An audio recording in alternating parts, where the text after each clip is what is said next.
Cash back or 0% APR for up to 60 months. Mike Dart is back with you live here in Rehoboth Beach, Delaware, as our live continuing coverage continues here on the Delaware beaches of Hurricane Isabel. We bring in now, as promised, one of our meteorologists, Kirk Clyatt. And Kirk, you're telling me that as bad as things have been, as high as those wind gusts have gotten, it could have been a whole lot worse here. Really, if the storm had come up the coast, we could be looking at wind speeds 20, 30 miles an hour stronger than we have been having this afternoon.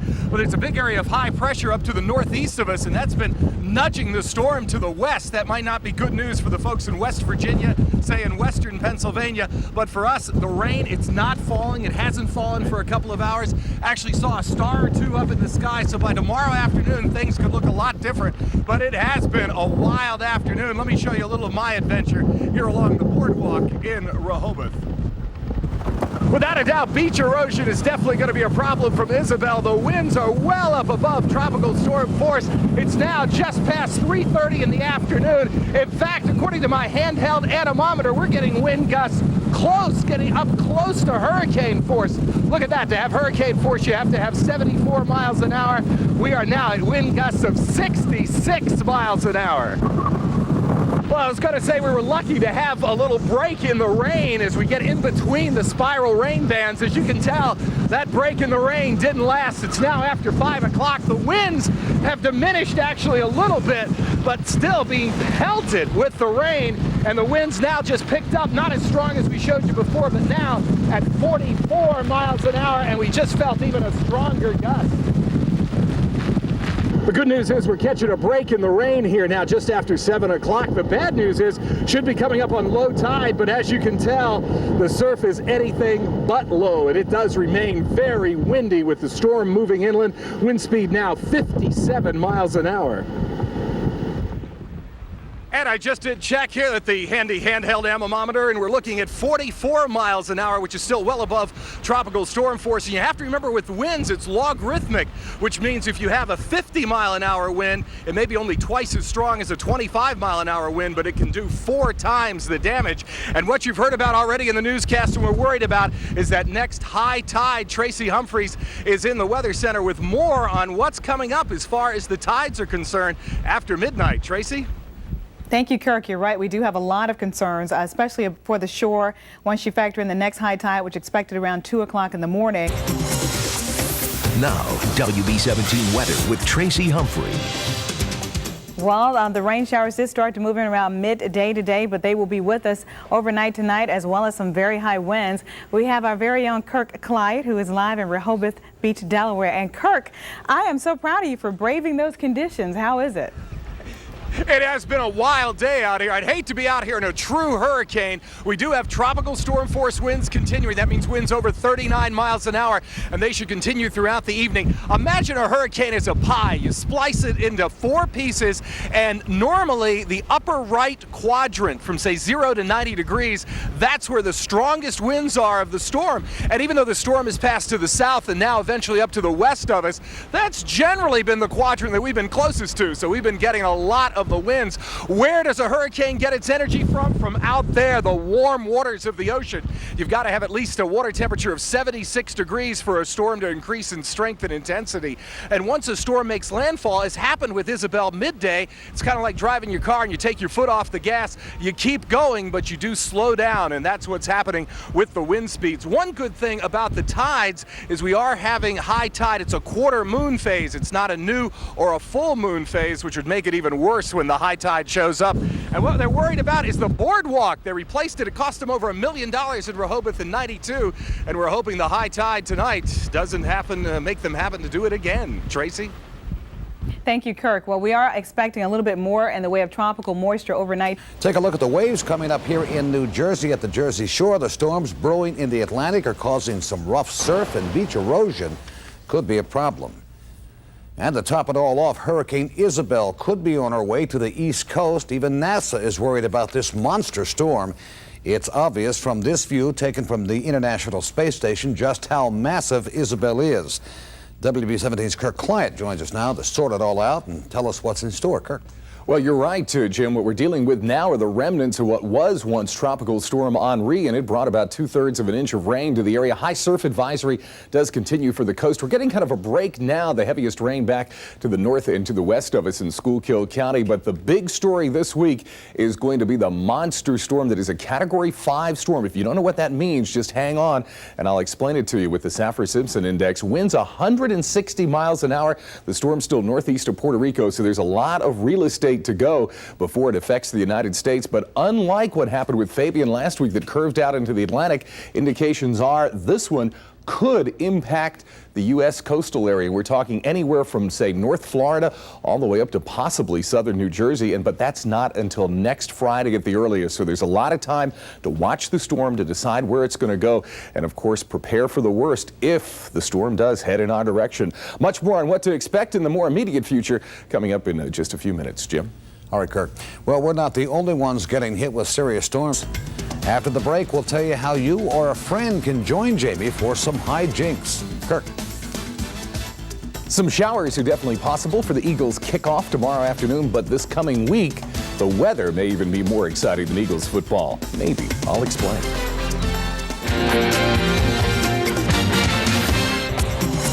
And now, WB17 weather.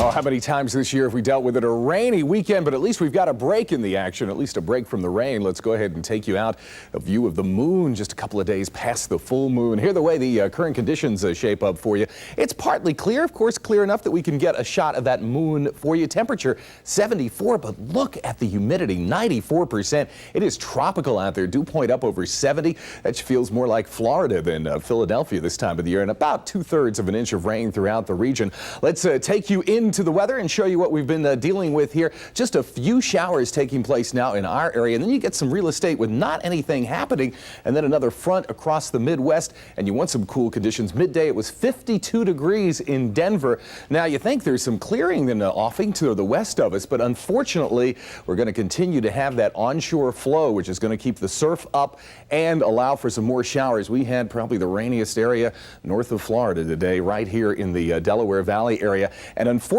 this front is going to move too quickly to impact the big storm that we're talking about, which of course is Isabel. Look at this, winds 160 miles an hour. If you've got a home barometer, compare Isabel's barometric pressure to yours. 22.6 north. That's a long way away from us. Remember, we're up at about 40 degrees north. Where is the storm going to go? That is still the big question. Slight changes can make a huge difference in the storm's projected path, but here we go. The Carolinas probably looks like the most likely impact, and many people say in South Carolina remember Hurricane Hugo from back in 1989, and this is a similar scenario. Saffir-Simpson scale measures the intensity of this storm, and this is as strong as they get. A Category 5, that means sustained winds over 156 miles an hour.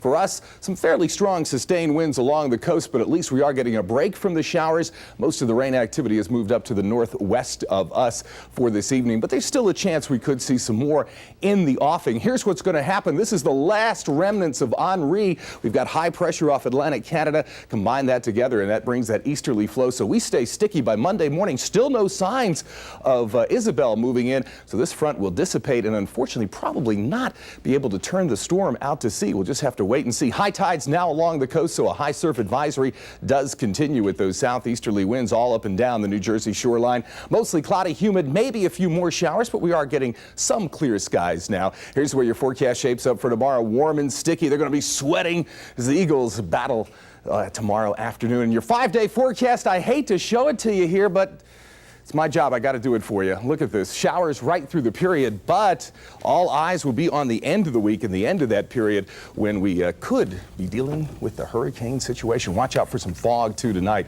when it's as humid as it is. So a very exciting week weather-wise.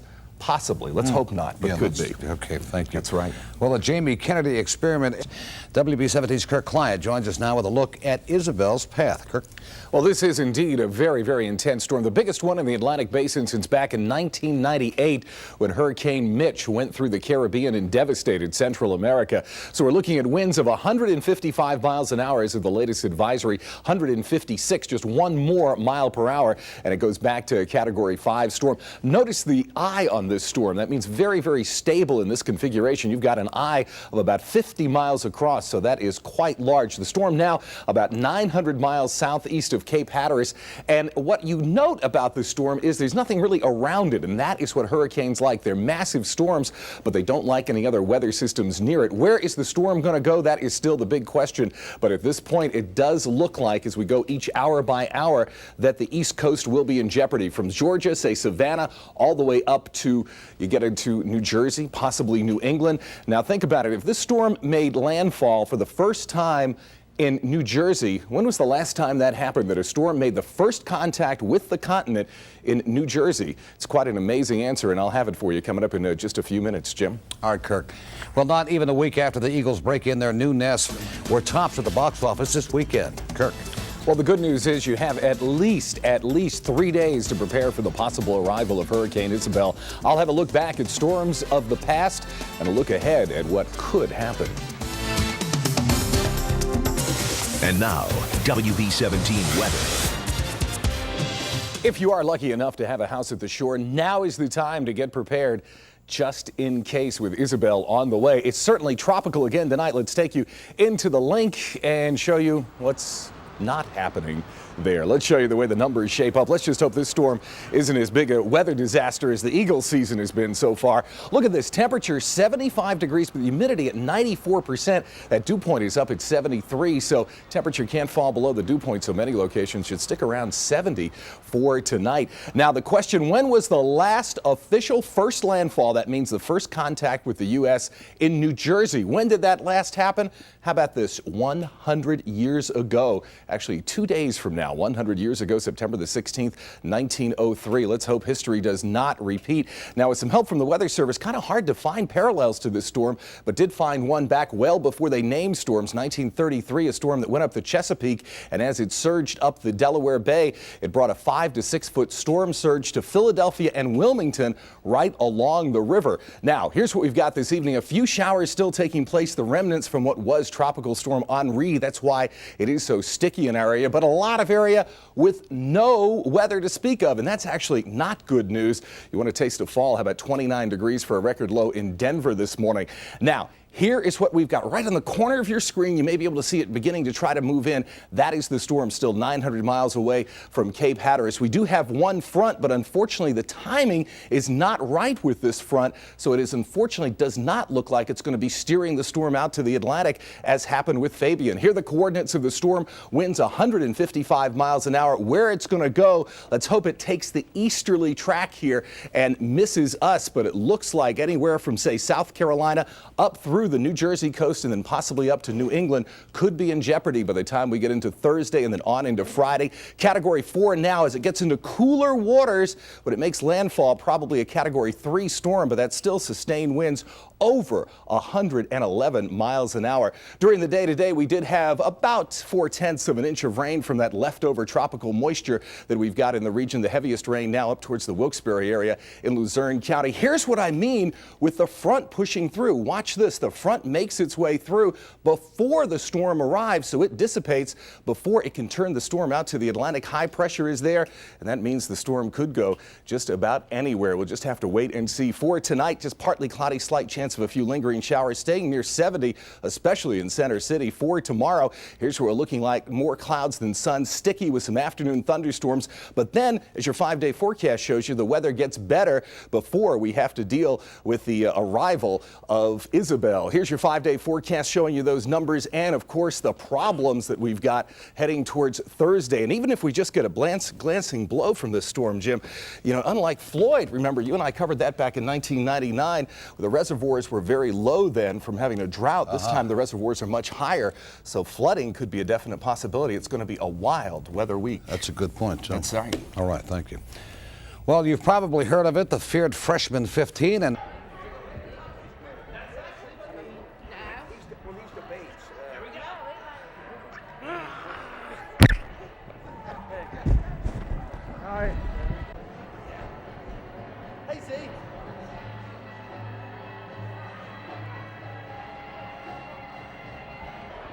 Hey, welcome back. Boy, that was an adventure. Making it through the ball. Give yourselves a big hand for making it through. And raising a whole lot of money. There's a little guy out there giving him, yeah. All right, before we announce who, oh my gosh. I think he wants to go again. Alan, could you grab this? He makes it a challenge, that's for sure. What's that? Take a big frog back. Let's see if I'm turning. It didn't matter. I had a little frog. A little bit should have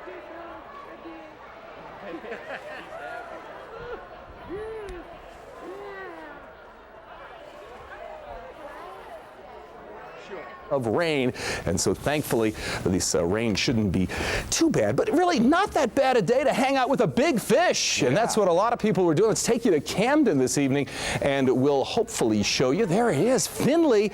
He's the mascot for the Camden River Sharks. And you know, the amazing thing was they let me out on the field today. Can you believe that?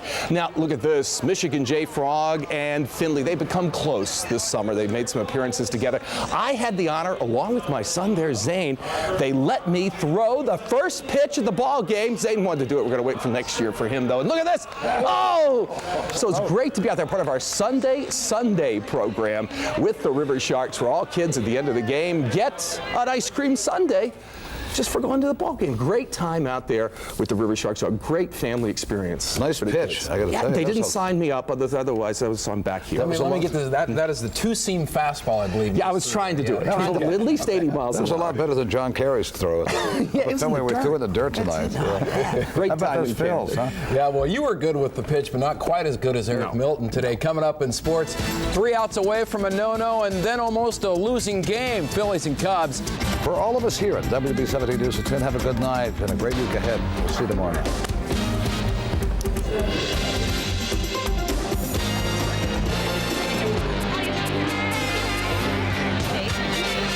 WB17, a Tribune broadcasting station. Closed captioning for WB17 News at 10, provided by The Morning Call.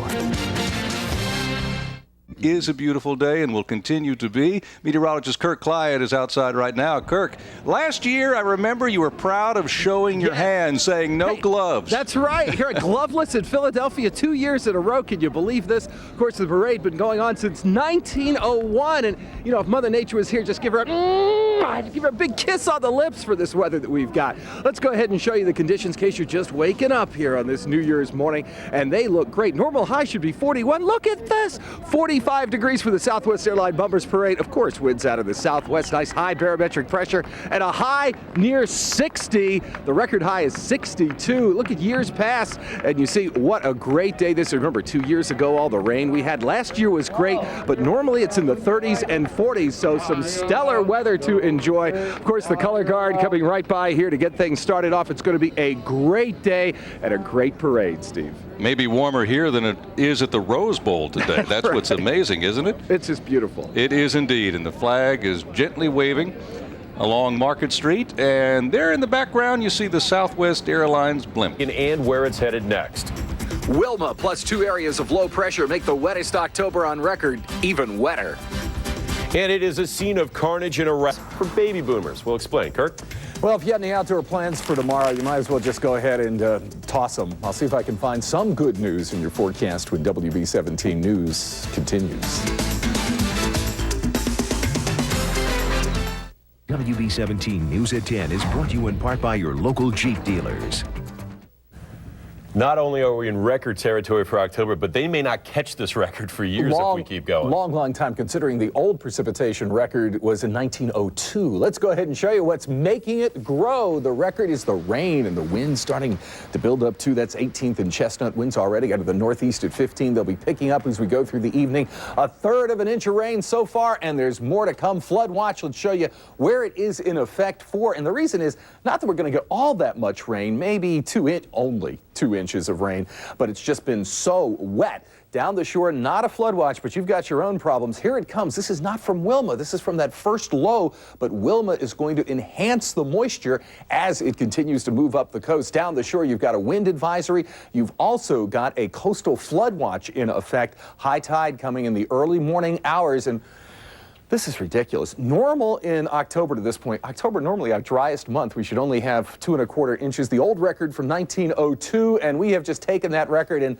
knocked it out of here. 8 inches so far this month, and of course there's more to come as the rain gauge continues to overflow. Should be in the low 60s. I'm afraid we're not going to see that for a while. Temperatures in the 50s. Not much of a range between the high and low. And look at this. This is frozen precipitation in some of the highest elevations of West Virginia and in Pennsylvania. There could be some too. So we go from tropical weather to talking about snow. Here's Wilma, 300 miles south of Cape Hatteras, and look at this, northeast at 38. It is rocketing. So this storm about 400 miles across, and it will be about 400 miles from the shore as it makes its move towards the north. It is still a Category 3 storm, so it's going to definitely enhance the windy conditions at the shore and some amazing surf too. Tomorrow, just 53 degrees, but then by Wednesday, we get everything to move on out of here. Still breezy and 55, and here's one of the reasons we stay cool. Look at that jet stream. It's starting to take a dip. That's a sure sign of winter on the way. UV index at 0. It's hardly ever that low. Look at the seas, though. 9 to 14 feet at the shore. Northeast to 40 knots. That's a gale warning for tomorrow. Windy, rain, heavy at times with very gusty conditions. And your forecast for tomorrow, not a great day. Cool, windy, the flood watch with those very strong winds. Here's your 5-day forecast. See if we can find some good news there for you. 2 inches of rain, but then we dry things off, but warm it up. We had that such a warm September. Those days, I'm afraid, are a memory. Maybe, I know you like to ski, Scott, an inch of snow in the Poconos tonight, tomorrow night. Bring it on. The highest elevations, just a little bit. Yeah. How are your knees? They're okay. They're doing all right. You're active. You're a basketball player. Sure. You're lucky because a lot of people are not having that same luck. We'll continue to follow this story. We'll have more information as soon as it becomes available, and you bring you the latest tomorrow night as well. Courageous lady. Indeed. Stood up for civil rights. Back in the 1950s, we've got amazing weather to deal with. Rain has become a 4-letter word for us. Let's show you the last 12 hours that we've been dealing with. Here it comes from an area of low pressure, and Wilma is just going to enhance that moisture because it has been so wet. A flood watch continues until 6 o'clock tomorrow evening down the shore. It is a wind advisory and a coastal flood watch. High tide at about 2:30 in the morning and also about 2:30 in the afternoon. Watch out if you're in a flood-prone area. Winds down the shore easily 40, 50 miles an hour. You go out 25 miles out to sea, it's a hurricane warning. So stay away from the water. Be careful. Don't drive across, any areas you don't know how deep that water is. Potholes sink your car. Ocean temperatures have dropped fast, That's right. too. They're right now about where they should be this time of the year in the mid-50s. Okay, great. Thank you very much. And thanks for joining us. I'm Scott Engler. Friends up next, followed by Sex in the City at 11. For all of us here at WB17 News at 10, have a great night. And power was knocked out in some spots. Let's get a check on things right now from WB17 meteorologist Kirk Clyatt. He is live outside the station now with the first forecast. Kirk? Well, Scott, it is indeed a miserable night, but the good news is the worst is behind us, and it really could have been worse. Let's show you the rainfall totals from today's storm. And here again, it's amazing. Look at New York City. They were the leader as far as rainfall amounts. They're over a foot above normal for the month. We've had almost 9 inches, a record-breaking amount. Look at Pensacola. They're in desperate need of rain down in the south. We might have some of this rain in some places change to, are you ready for snow? I'll let you know with your full forecast coming up. Well, Kirk, it couldn't get much worse. Just damp and miserable out there. It's going to get better. But, even on a gloomy night like this, take a look. Still a beautiful view from Belmont Plateau of Philadelphia. That's what my little 3-year-old says. It just stretches it all out there. Cloudy rain still hanging around. North wind at 10. It's a wind chill. Wind chill's 36. 0.4 of an inch of rain. Let's show you radar and show you where the showers are now. Could have been worse as far as the rain goes. New York City, as we mentioned earlier, well over an inch. These showers rotating around the low, so they'll hang on. And you notice what's happening up there in extreme northeastern Pennsylvania. Yes, some snow we're talking about. Windy conditions with, look at that, 46 for the high. And what did Wilma do? About 450 miles away from us this morning, just kind of enhanced the energy of the actual low that brought us the precipitation. But look at Wilma go. Now, ex-tropical means it's lost its tropical characteristics. You got to feel sorry for someone that was in Florida on Monday and going to, say, Scotland for the weekend, because Wilma's going to get you again. Here's what we've got. Look at this low. bringing the cold air. It's just like opening the chute from Canada, bringing the cold air, and take you to the Shenandoah Mountains of Virginia. And look at this, a street that lives up to its name. Wintergreen Drive indeed was winter-like. Not much of a problem with the traffic, but it's October after all. So when's the earliest that we've ever had snow? As early as October the 9th, we had measurable snowfall back in 1979, and this is the center city temperature we're talking about for tonight. So if you live above 1,000 feet, watch out, you could have some elevation is key. Tomorrow, 52 for the high, so well down below normal. We still should be in the lower 60s, and maybe we can pump it up a little bit to 55 by the time we get to Thursday. Friday morning, some showers, but the weekend, dip in the jet stream. That's a big reason for the cool weather. Weekend should be much better. Cloudy, but the rain ends. Temperatures, most areas in the 30s. Your forecast for tomorrow, some sunshine returns, but maybe a little snow in the higher elevations. Here we go with your 5-day forecast. Cool for tomorrow. And here's the basic story with the snow situation. If you live above 1,000 feet in elevation, a mix. If you live above 1,500 feet, getting up to the Poconos, 1 to 3 inches to start your day. Just too early. Up the road? Up the road, I think you'll be okay. Up on Winfield here, you'll be all right. No worries. Put the shovel away for now. For now. To your health tonight, you may want to think twice. WB17 meteorologist Kirk Clyatt joining us now with more on the great streak of weather we've got going. Kirk? That's right. Tonight, you don't need the dog and the 2 cats in bed with you. Be okay with that. November, though, a transition month. Look at the difference in temperature extremes you can have. Warmest ever, 84 degrees, but that was on the 1st.